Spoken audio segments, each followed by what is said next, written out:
in languages like C, C++, a compiler does a lot of heavy lifting. Okay. So today we are going to see how we can reduce the load of compiler. Okay. And speed up our execution process. So what happens is, like, whenever you use pointers for any kind of arithmetic operations or any kind of operations, pointer operations basically. So the pointer or the compiler needs to check whether these pointers are two distinct pointers or are these pointers pointing to a same location. Okay. So that extra check which the compiler does on every step of execution adds some overhead in the execution. Okay. So that little overhead turns out to be a showstopper when your program cycle grows, or like you are having a lot of things to execute. Okay. So there it happens to hamper the overall execution process. So what we need to do here is we need to add something called as a restrict keyword, which will restrict the compiler from doing this extra step. Okay. So this is an assurity. Okay. On the terms of the developer. So as a developer, you have said that I have made sure that there will be no no same pointers pointing to a same location. Okay. No two different pointers will be pointing to a same location. Sorry. So we are providing that assurity. Okay. And that's why compiler will skip that step, which will speed up the execution. So we'll just run this benchmark. So I have written these two functions similarly. Okay. And here we have taken the benchmark. So everything is compiled already. So we'll just simply run the demo. Okay. See. So without restrict, it is like 0.5 millisecond or something. Okay. And with restrict, it is 0.09. Okay. So it is 0.5 and this is 0.09. So you can see how much of a huge difference that made. Okay. So to explain it to you, what happens here, I have written this code separately so that I can show you the assembly of this code. So here you can see this. I have written a no restrict version, okay, of this add and a restrict version of this add. So let me just show you the no restrict version. You can just see here. So this is the AT&T syntax. So people who might not be aware, in AT&T syntax, you read it from left to right. Okay. And in Intel syntax, you read it from right to left. Okay. So stay with me over here. So here what we have done is, like, we have taken the addresses.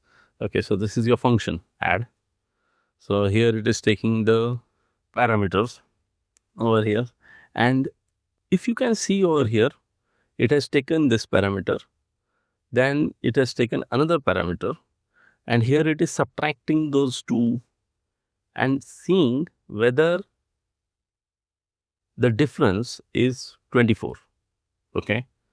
Why it is doing so is because this version, the version without restrict, has an extra work to do that is done by the compiler, is that it has to provide the support for scalar instructions as well as the vector instructions.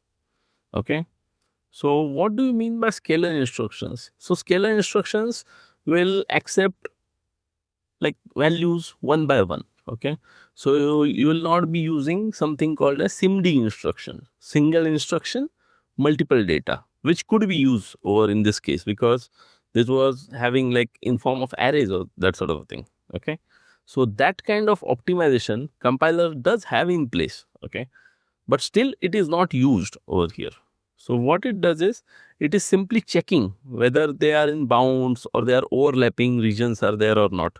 So these overlap checks are adding extra overhead. Like I said, see here, it is checking, and only after this checks, it is moving to the other code. And here, just to avoid the confusion, let me show you where that extra computation or simple computation part is there. See here. So here it is doing the individual additional part. Okay. See here, this part, L9. Okay. And here you might find that vector instructions here. So this vector instructions, these instructions take, see this one, the YMM ones. Okay. So these vector instructions are optimal instructions in this case. Okay, so they take like bigger operands or that sort of a thing. So like you can load 128 bytes, 256 bytes. Okay, so that part is the AVX part. We'll not get into the details. So just to show you how they make the difference. Just for that, we are going through the assembly part, or in that case, it doesn't even matter what the assembly is generated. But usually, just to give you a low level peak of what is happening behind the scenes, we are going through this. So here, if you see, okay, in the version with the restrict, you will not find any kind of this comparisons over here. See the kind of thing it did with 24. See here, this kind of comparisons of this thing you will not find over here, because it knows that the user has given me a guarantee that it has already assured that there will be no two pointers pointing to the same location, which is also known as aliasing. Okay. So that is why there is no user guarantees. This thing skips that step and optimizes your program for speed. Okay. So this was it. So hopefully this was really helpful for you guys. Thank you.